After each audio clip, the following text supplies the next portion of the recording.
Well, first of all, I just want to say thank you to all of you for being here today as I sign an executive order launching Iowa DOGE, the next step in Iowa's ongoing work to improve the effectiveness and efficiency of government. You know, our alignment story really goes back to tax reform. When I was elected to office in 2018, our tax structure was uncompetitive. Our top income tax rate at 8.98 was one of the highest in the nation, as was our 12% corporate rate. Antiquated state policies made our tax code complex and really hard to reform.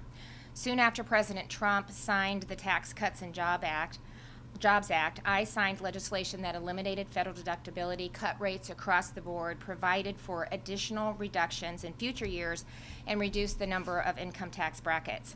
After 4 more historic tax cuts, Iowa taxpayers now pay an income tax rate of 3.8%.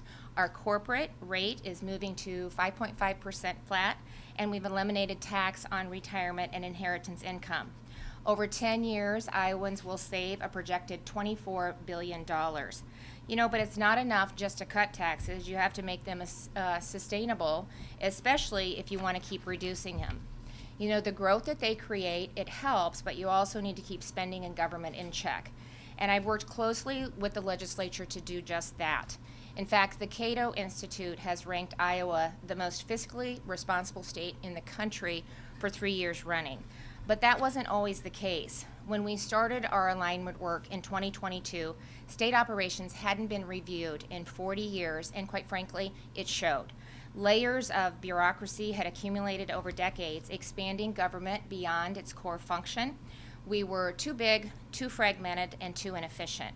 One example became clear during COVID when the separation of our Public Health and Human Services Department resulted in both duplication and gaps in service. We merged the two into the Department of Health and Human Services in 2022, and that was the first big step in our work to align state government. It was a successful proof of concept, and truly it was a roadmap as we saw similar misalignment across state government. We had 11 separate agencies that were operating workforce programs. We had 136 professional licensing functions spread across 11 agencies, and our administrative code had ballooned to more than 20,000 pages and 190,000 restrictive terms. At one point, I discovered that the state owned a cow-calf operation, and to make matters worse, it was operating at a loss. Given our limited staff and our scope of the initiative, we partnered with an outside firm while bringing agency directors and their staffs into the discussion early. And we started asking the hard questions that brings accountability and change. What's the core mission of each agency? How is it funded? How is it staffed? And what does it own? Are the programs working? How did the structure of the agency compare to other states? Is there duplication or misalignment? Next, we benchmarked Iowa against our neighboring states, as well as those that had similar populations and budgets. And we found that my 37-member cabinet was the most by far, while our expenditures per capita were third highest. In 2023, I introduced a 1,300-page bill that ultimately passed with just one technical amendment. I also instituted a moratorium on new rulemaking and ordered a comprehensive review of all rules that are already on the books.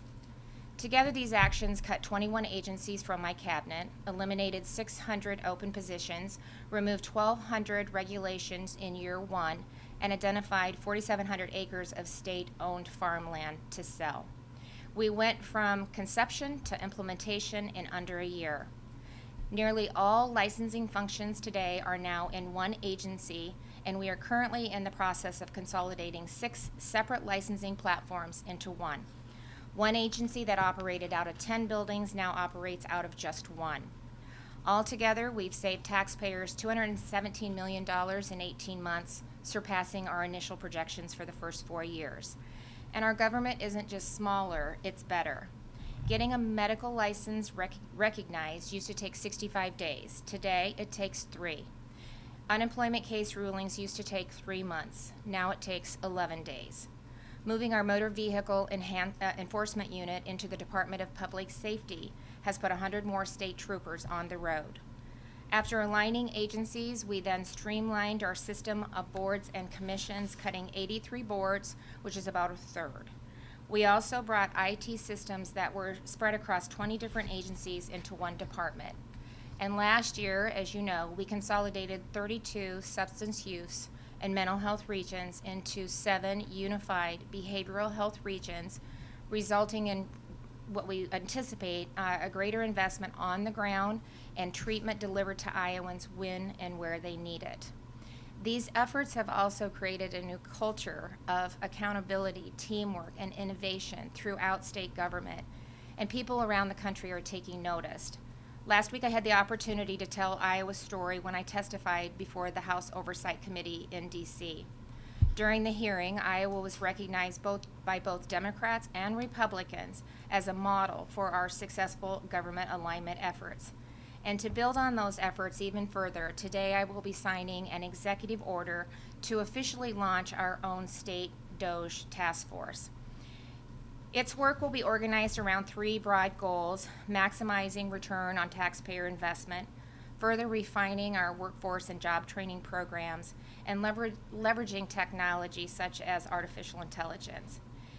Key to accomplishing these goals will be a group of business leaders who will serve on the task force, which will include representation from some of Iowa's most innovative employers.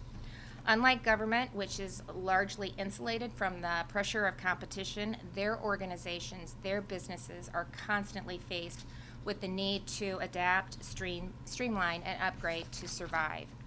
Their work on the task force will involve applying this mindset and approach to government and developing recommendations on workforce, innovative hubs, best practices, strategic performance metrics, and more. I will also be asking the task force to identify opportunities for greater efficiency at every level of government, local, state, and federal, and especially where they intersect with each other. The local government officials who will serve on the task force will bring an invaluable perspective and expertise to the question of how we can continue to collaborate more strategically. Given our ambitious goals for the task force, I was looking for a very strong leader from the business community to head up its work. Emily Schmidt, Chief Administrative Officer and General Counsel at Sukup Manufacturing, immediately came to mind. Emily is the former member of my Economic Recovery Advisory Board, and she was the chair of the Child Care Task Force, both of which returned recommendations that we went on to implement virtually without exception. So a lot of proof of concept there in 2 former task force that she was a part of and actually helped lead. So I'd like to invite her to come up and say a few words.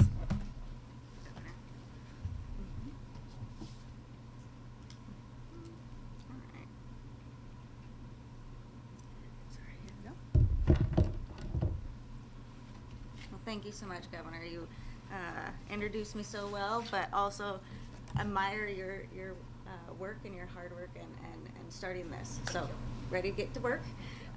Thank you. I'm Emily Schmidt. I'm Chief Administrative Officer of Sukup Manufacturing and also General Counsel.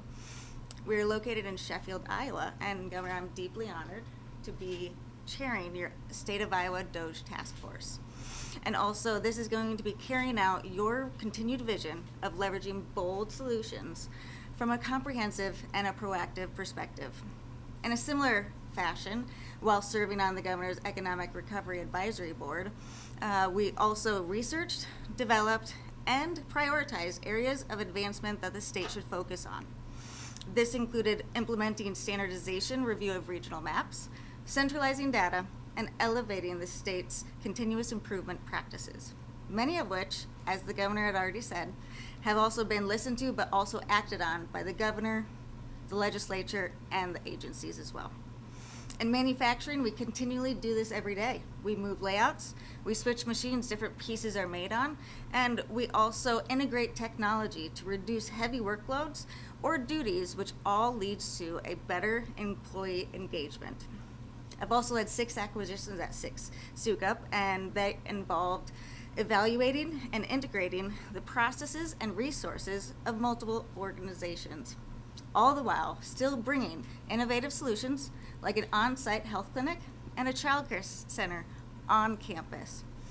And that is to keep constantly evolving with the labor market as well as the technological advancements. Establishing the Iowa DOGE Task Force is a natural step in continuation of all of these principles. I trust that the outcome of this task force will tangibly be felt by all Iowans when they interact with their state government. And Iowans, we need to do this with you too. So, this government is by the people, for the people, but it's also funded by the people. So we need to honor your hardworking dollars and put them to work the best we can. We have created an X account at Iowa DOGE, where that is one way we can receive your input. We also will be establishing a public portal for the task force to collect and also receive feedback and recommendations. You can help us reduce bureaucracy, cut red tape, and also optimize your government.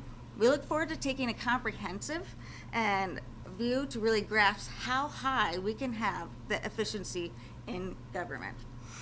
It's about leveraging the resources in a way that optimizes and reduces spending at the same time, which should produce a government working with the people while still innovating, sustaining solutions. Thank you. Well, thank you, Emily, and I couldn't be more excited about this task force and the energy and expertise that you bring to the table. I'm so grateful to you and the members of the task force for really stepping forward to serve in this capacity. I think you bring a lot of expertise to the table. Like you said, you live it every single day, so I really appreciate you stepping up and engaging in this manner. In closing, I want to note that the task force will hold its first meeting within 60 days and then submit its report and recommendations within 180 days of their first meeting, so that we can prepare to implement its recommendations in time if we so choose for the 2026 legislative session. So with that, I'm excited to sign the executive order, and then we'll open it up for questions on topic.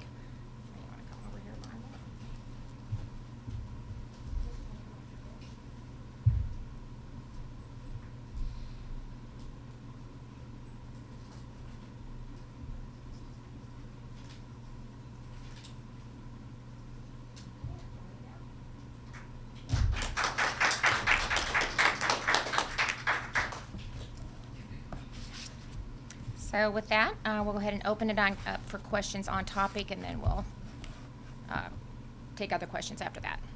Governor Reynolds, do you have a goal as far as like a dollar number or percent of? No, I mean, we kind of did a projection with some of the alignment that we did with the first realignment bill, and we surpassed that in 18 months. So, I want the expertise to come to the table, encourage Iowans all across the state to look at different ideas that they may have. And I want to box them in with set, things that I want them to do. There'll be broad buckets, but Emily has a lot of ideas and a lot of suggestions, and I really want them to get in there and just review where we're at and see if there's other areas where we can even continue to build the efficiencies. One of the things that has really helped is because of the realignment now, we have good visibility into the agencies, and so that's allowed us to be at a point where we maybe can take a look at additional ways that we can be better at what we do. And especially when you put it in the context of AI and automation and just the advancement that we're seeing in technology, we need to think about workforce programs. How are we operating today? And when we think about technology and AI, what do we need to be doing to train that workforce for the future? So just broad range. We'll have three, general buckets, but I don't want to restrain them in ideas that they may have to make us better. Governor, will the task force have any power to actually make or direct changes in government, or will everything have to go through you or the legislature? No, it'll go through us. If you look back on my time as governor, I did it with the children's mental health reform. I did it with public health and human services. I did it with Future Ready Iowa. I stand up an executive order, bring stakeholders together, give them a kind of a broad direction of what I want them to take a look at with all of the expertise at the table. I have them come back to me and make recommendations. We take a look at the recommendations, and most of the time that's what I build my program or my policy with. and then we go to the legislature and ask for it to go through the process once again, and if we're successful in getting that passed, like we have a new children's mental health system today that they had talked about for years. It's why our Future Ready Iowa initiative surpassed the goal with 2 years earlier than expected. And so I think that's a process that's worked for us, and it's a process that we're going to continue to utilize. Governor Branstad asked David Fisher to head a commission in the 1990s. As you look at that, what else are you asking these people to do that wasn't already asked? Well, that was in the 1990s, and it's 2025. So I mean, whoa! Even though government hadn't been the structure hadn't been assessed or looked at in 40 years. That's crazy. How long would you be in business Not if very you long. waited 40 years to take a comprehensive review of how you're doing business? It's crazy. And the thing is, I mean, so we just have so many antiquated systems. Getting IT into one department that was spread across 20 different agencies. Think about that. When we had that cyber attack with CrowdStrike, I mean, because of what we've done and bringing all of that expertise together in one place, we were able to get Iowa up and going after lunch. I mean, some of these states were out for weeks, and businesses that weren't able to do that. And we did that even with a very antiquated system. So, you know, if I could get the federal government to actually sign off on an RFP in a timely manner, then we could bring better technology into these agencies. That's why it has to be across the board. It has to be local, state, and federal. I mean, we've got, you know, our SNAP error rate isn't where it should be. We're not doing it in a timely manner. You know why? We have about 400 people looking at data from 17 different points, trying to analyze it on a spreadsheet. And we have such an outdated system, and I have asked to upgrade the system, which multiple states have done. They have been sitting on that request for an RFP for a year. That's just to say I can go out for an RFP, and in the meantime, this is the prior administration, this is who I've been doing, in the meantime, they fine us. They fine the state because our numbers aren't where they're supposed to be, and we're not getting it done in a timely manner, and I'm trying to fix it. And they can't even say, oh yeah, go out for an RFP. They've been sitting on it for a year, and then guess what? Once I go and get the RFP, I have to go back to them. 3 years on managed care organization rates. I mean, the list goes on and on and on and on. So we need to work with the federal government, we need to work with local government, figure out how we can streamline all of our processes. And if there's duplication happening, well, guess what? Then that's a cost to the taxpayers. It's not 3 different entities. Bureaucracy it's not their money, it's not the Congress's money, it's not the governor's money, it's not the legislator's money, it's the taxpayers' dollar, it's their money. And we have an obligation to be responsible to them. Governor, will the task force have unlimited access to any and all personnel or financial? Well, you know, you can't. We're not the federal government, and we're not $36 trillion in debt. They're $36 trillion in debt. They're adding $2 trillion a year. That's more than the defense budget. I have 11 grandchildren. My gosh, what we're saddling them with is ridiculous. So they got to try something different, because independently they didn't decide that we need to do government better. They doubled down on doing it just the same way. So I don't know what their processes are out there. In Iowa, we have a different process. We balance our budget. We have a surplus. We're saving taxpayer dollars by continuing to look how we can make it more efficient and more effective. And sometimes that money goes back into the programs to citizens who need it, instead of up here with the bureaucracy and the admin. I mean, 25% admin cost? Nuts. I mean, that's ridiculous. It goes on the ground, or it goes back to the taxpayers. It's a different process. Will the Iowa Task Force have access? They'll have access to the agencies, Okay. and they can ask them personnel questions. and Yeah, financial records? yeah. Okay. Well, I don't know. No, I don't know about that. But they will be able to talk to the agencies. They can talk about maybe their overall budget for different items. So they're not going to get into personal information. Again, we're at a different place. I'm asking them to look at programming, to look at how we can use AI, to look where there's overlap. And so you have to have conversations with the agencies. But my agencies, with the alignment, I wish you could sit in on a cabinet meeting. It is a different day. They are innovative. They are excited. That their employees are excited. We have more upward mobility than we have ever had before. There's more opportunity to bring all of those IT people together. I can scale them when there's an issue, like with CrowdStrike. We're just operating at a different capacity. Still, we can be better. But I mean, and that's what I want them to look at. Look at. Oh, there's a whole host of things. Again, I'm not going to start listing them out because then I start narrowing in what I want them to do. As you were in D.C. last week, you got to sit there and experience a bunch of political speeches. Yeah. As they kind of devolved many. Well, that's yeah. Other than coming home with a headache. Yeah. Coming home with, I know that was a chance for you to share a bunch of stuff, but was there anything you picked up out there that you think you can implement here? No, I don't. I didn't. I noticed an unwillingness to even think about how they could work together to get things done. I mean, it was 4 hours that I sat there, and I went out to talk about policy and to talk about efficiency and to talk about what a small state in this country did. We are a small state, 3.2 million people, $10 billion budget, you know, and yet we were able to save Iowans $217 million in 18 months, and there's so much opportunity there. So, you know, it turned out to be a bunch of grandstanding and cheap shots, and it was a little bit, I mean, it was discouraging. I mean, I did appreciate, you know, the Democrat, I said that in my comments, that ranking member, Congressman Conley, you know, actually praised Iowa several times, praised me for the great things that we've done and done it in a nonpartisan manner. So, I mean, we got to talk a little bit about that, and I appreciated him recognizing that over and over.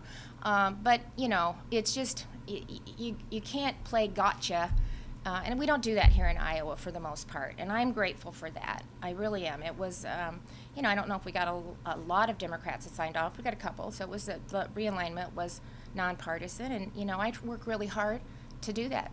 The children's mental health, every legislator voted for that. Future Ready Iowa, every legislator voted for that, both Republicans and Democrats.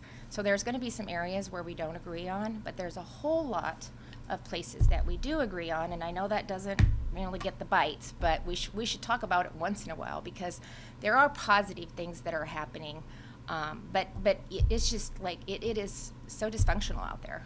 Whew. Was happy to come home. We'll just say that. I was really happy to come home and, you know, hug Kevin and my grandkids and watch my Chiefs go down last night. I don't know what happened there, but whoa. Governor, I was happy to see the Chiefs. Yeah.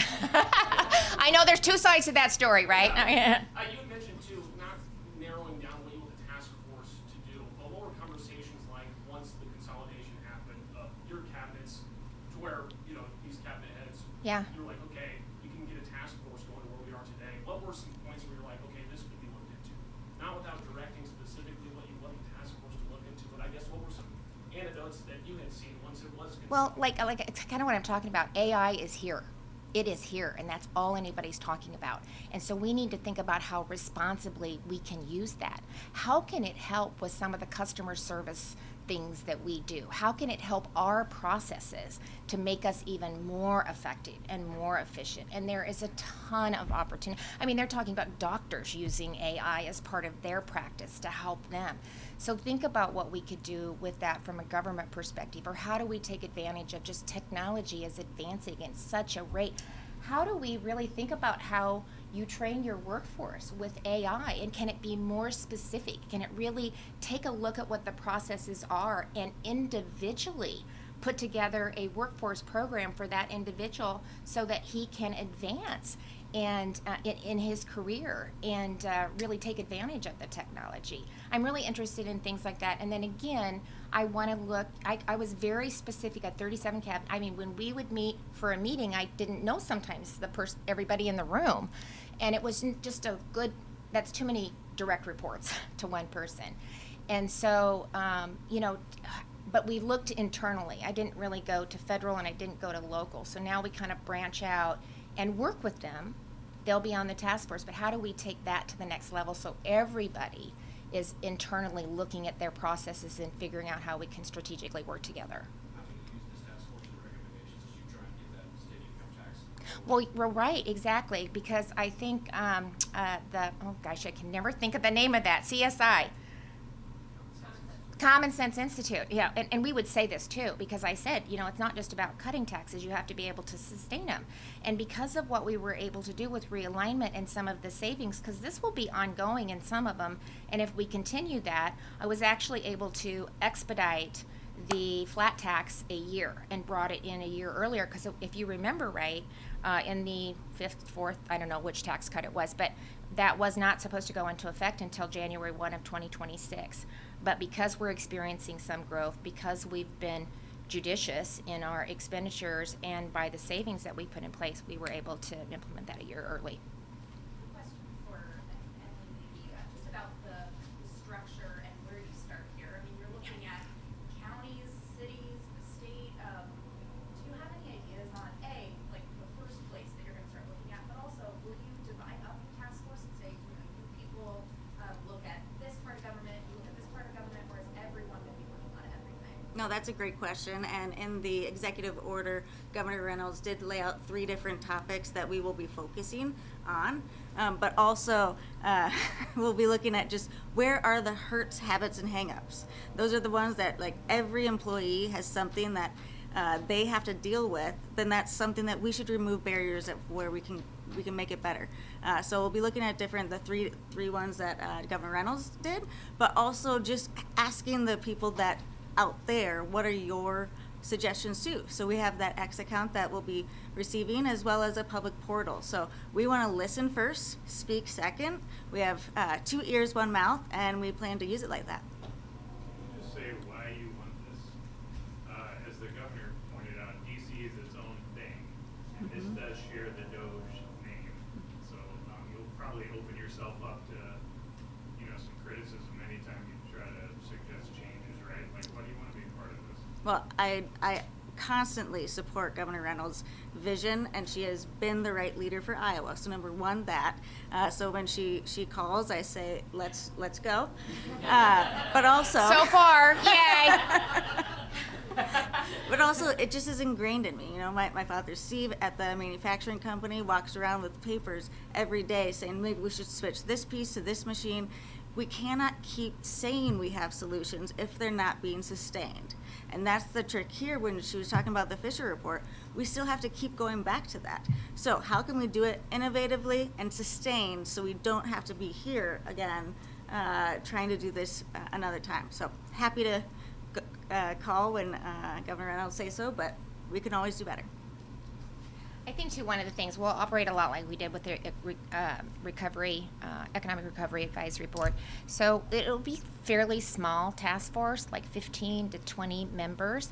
But then if you remember, each one of those different buckets, they were able to outreach and bring additional people in, additional resources, really take that expertise and go out in the state and find it and bring that in. So hopefully they can do the same thing. You're doing it by X and by the platform, but then in addition to that, if they want to bring additional people in to kind of walk through some ideas or to get some additional ideas, they'll have the flexibility to do that as well. Governor, you mentioned in your congressional testimony that there wasn't any layoffs in your government reorganization Yep. process. Do you expect that to continue that way, or would you accept recommendations to reduce it? Well, we'll take a look at it. I don't think we can rule it out. It's not a family business. This is a government entity that is accountable to the taxpayers of Iowa. And, maybe we can do it through attrition, but we can take a look at that, but I'm not going to rule it out.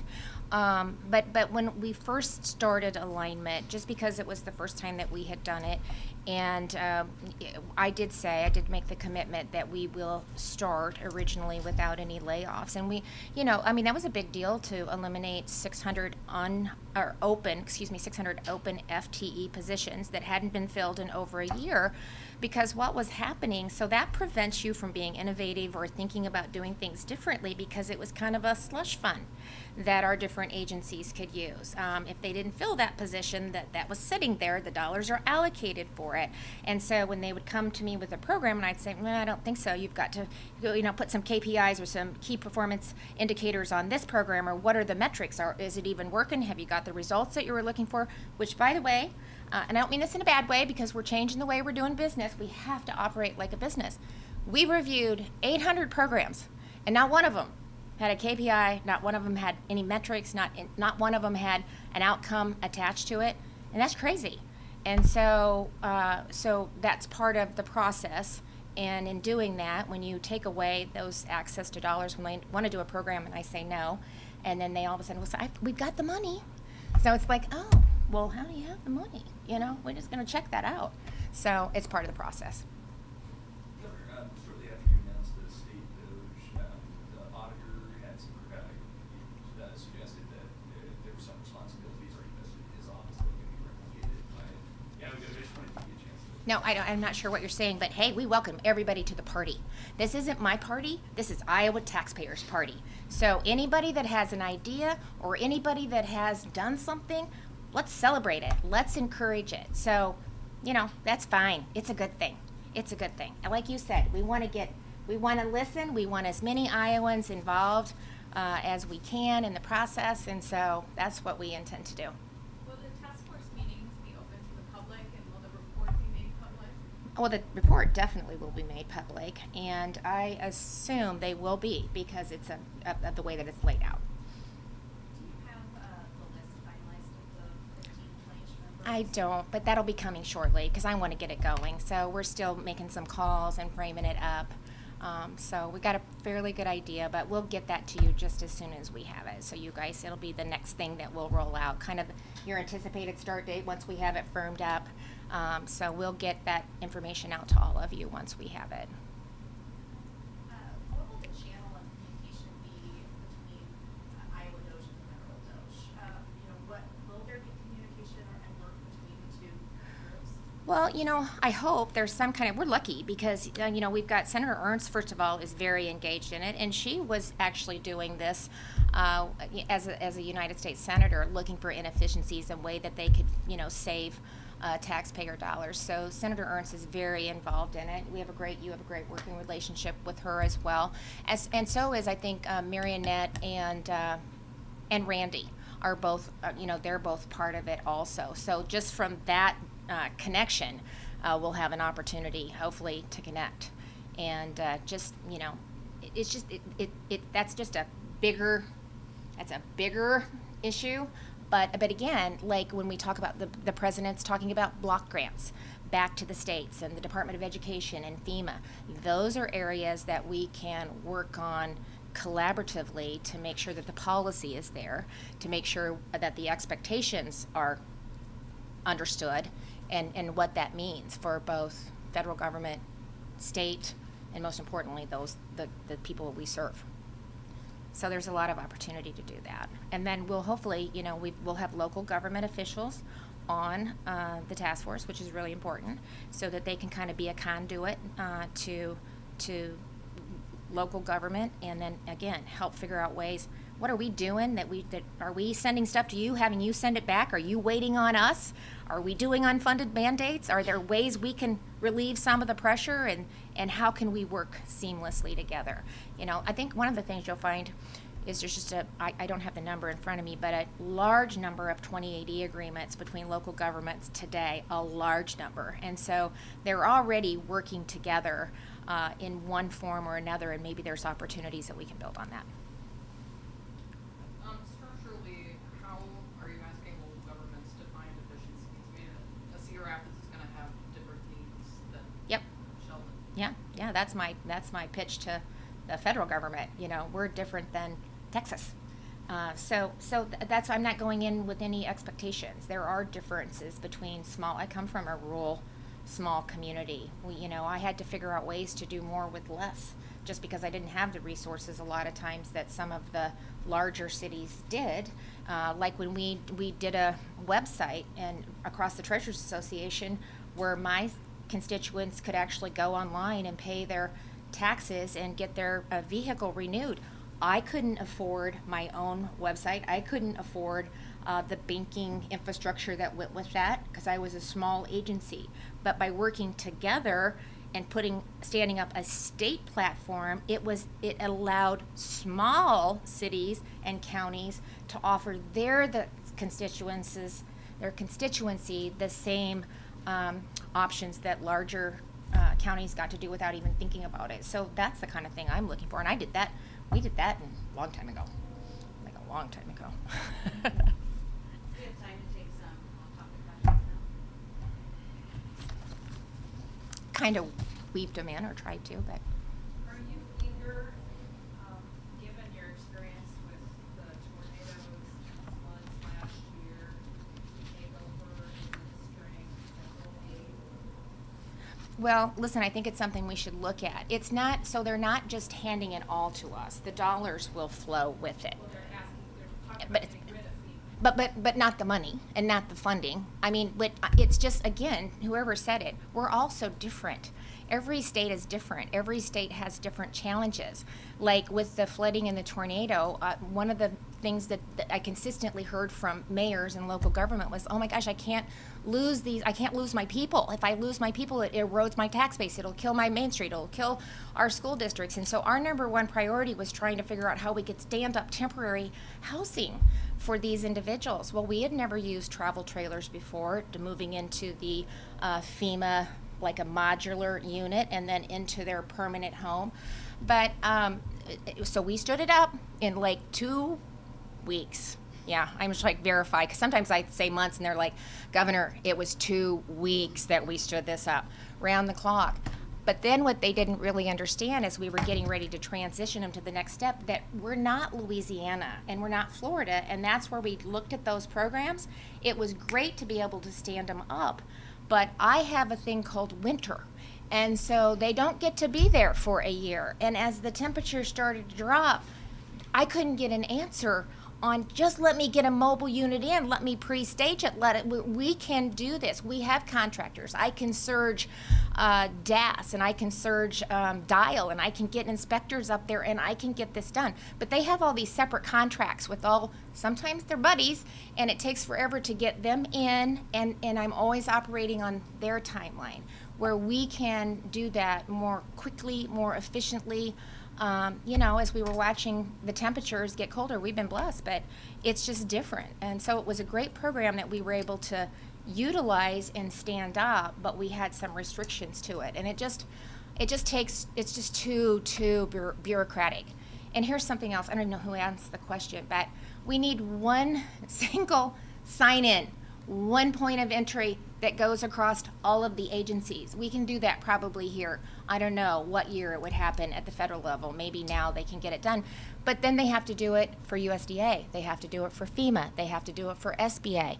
None of the requirements are the same. Figure out what that initial sign-on sheet, what information you need. Let those poor people that are in distress and have lost everything, help them. Don't make them show up 5 different times and try to go through almost the same questions. This should be one sign-in across agencies, one time, and get them the services that they need. I mean, I could go on and on and on. There's a lot of examples, but that's a couple. Governor, last Thursday, Speaker Pat Grasso released his proposal for an increase proposal from 2%. Yep. You had laid out. I just wanted to get your reaction. You had kind of a menu of options. Yep. He said some superintendents had said like you can help the way of trying to Yep.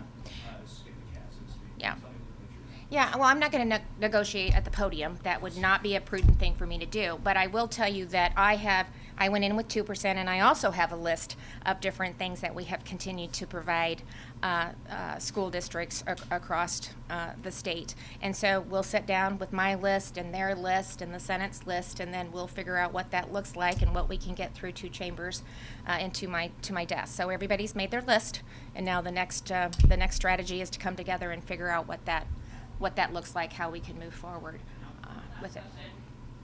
Can I get your reaction to the Racing and Game Commission's decision to issue? Well, I'm not going to weigh in. It went through the process. So you had an independent racing and gaming board that, based on data, made a recommendation.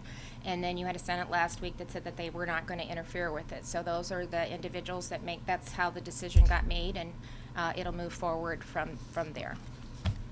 I do have one thing that I want to say, since nobody asked it, because I think it's important that I clarified this. I did go out to D.C. last week, yeah, kind of a little naive, I'll admit that, but I did go out to think that I would have an opportunity. It started with Chairman Comer calling us and saying, we have looked at states, we've looked at every state across this country, and we have not seen one state that has done what Iowa has done to the extent of what you have done. It is an incredible story, and we would love to have you come out and talk about it and really share with the Oversight Committee what's possible. So that's the kind of the pretense that I went out, and as I said earlier, that the Democrat ranking member multiple times said that Iowa has done great things and did it in a nonpartisan manner. He loved the process that we used. But as I said, it turned out to be a lot of grandstanding and cheap shots, and sometimes after 4 hours, you tune out the question. You don't actually hear what they're asking because it's usually tied to 4 minutes of ranting and then a political question or a gotcha question that, oh, by the way, has to be answered with a yes or no. And if you try to clarify it or say what you're thinking about, they start screaming at you, I recall my time, which I didn't even know what that meant. So evidently it means you can't say anything or you can't push back or give a little bit of an answer that puts things into context. So I want to be clear this morning that I absolutely do not think that Lutheran Services is a money laundering organization. They provide a whole host of charitable services to hundreds of thousands of people. And it's not just refugee resettlements. They help work with they do mental health work, they do foster care work, they make sure that our kiddos have the resources that they need to be successful. I have worked with them for years. They celebrate their 160th anniversary this year. We're going to be a part of it. I'm going to do a proclamation. So, it was taken out of context, but I do believe, and what I was trying to say is that you can't start a holistic, complete review of government by taking things off of the table. That doesn't work. You don't make change and you don't do disruptive things when you start deciding who it's going to apply to and who it's not. And I would say that Lutheran Services, with this review, they will underscore the great work that they have been doing, and that will come out in the report. But there is a lot of fraud and misuse of funds that is happening at a bureaucracy that's that bloated and grown. So I want to be clear that I support them, I support their work, and I always have been. And I didn't get the chance to say that what I tried to say is when you take things off the table, it starts to dilute the whole process, and then nobody can really feel good about the results that they get. So I wanted to make sure that was clear from the beginning, and I've had an opportunity to reach out to and make sure that they know that too. So thank you.